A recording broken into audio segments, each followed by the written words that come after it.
السلام علیکم ورحمۃ اللہ وبرکاتہ. کیسے ہیں آپ سب؟ امید ہے کہ سب کے سب اچھے ہوں گے.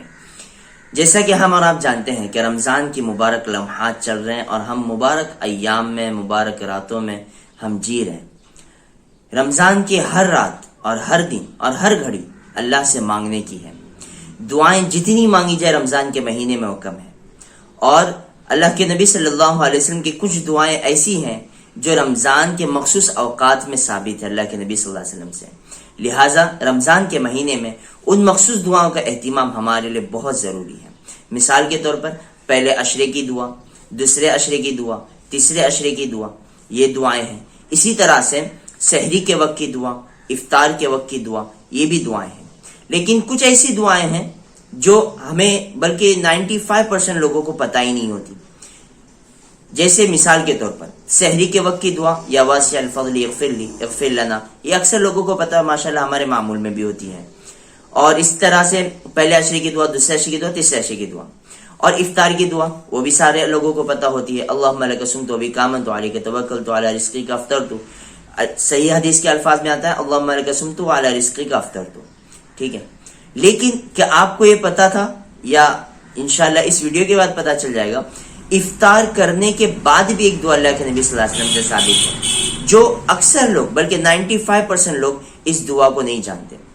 آج ہم اس دعا کو سیکھ لیتے ہیں.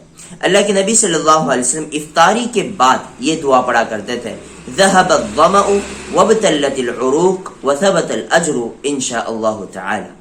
اللہ کے نبی صلی اللہ علیہ وسلم افطاری کے بعد یہ دعا پڑھا کرتے تھے: ذهب الظمأ، پیاس بجھ گئی، وابتلت العروق، رگیں تر ہو گئی، وثبت الاجر ان شاء اللہ تعالی، اور اجر جو ہے وہ روزے کا انشاءاللہ تبارک و تعالی وہ ثابت ہو جائے گا. لہٰذا اس دعا کا ہم پڑھنے کا اہتمام کریں. اللہ کے نبی صلی اللہ علیہ وسلم سے جو بھی دعائیں جس موقع پر ثابت ہیں ہم ان دعاؤں کا اہتمام کریں. ان دعاؤں میں جتنی خیر ہے، جو دعائیں ہم مانگیں گے اس میں اتنی خیر ہم کو نہیں مل سکتی جو اللہ کے نبی صلی اللہ علیہ وسلم کی دعائیں جو مانگی ہوئی ہیں اس میں مل سکتی ہے.